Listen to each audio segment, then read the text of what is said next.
ভাই এটা তোর নাই বল। ভাই আমি এইসব চুরি মুড়ি করিনি, আমি হিন্দু ছেলে, আমি অটো চালিয়ে খাই।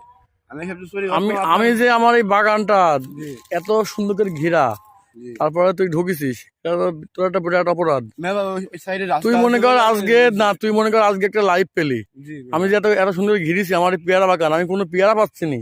না না না, এটা তো অবশ্যই আপনি বল, টাকা দিয়ে ইনকাম, টাকা দিয়ে আপনি জিনিসটা আমি কইছেন। যেখানে খরচ করেছি আমি ইনকাম করবো, তাই না? জি জি আর তুই অবশ্যই। যদি এখানে আচমকা, আমি বলছি কি রে, মাঠের জি মধ্যে আসবো না মনে করলাম, তাও আসলাম, তোর তো দেখা পেয়ে গেলাম আমি। জি ভাই একটা মানুষের জায়গায় যদি তুই না বলে ঢুকিস তাহলে কি হবি?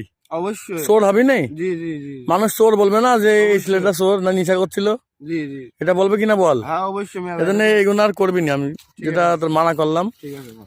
করবি নি। আচ্ছা কমেন্দি বেরিয়েছিস তুই, এই যে ঢুকলি কমেন্দি, এই কোনা দিয়ে ভাই। আর ভুল করেও জানলে তোর থেকে এখানে না দেখি। ঠিক আর আছে। তুই লোকের পুকুরে মাছ ধরছিস কেন তাই বল লাগে? আমার চাচার বকো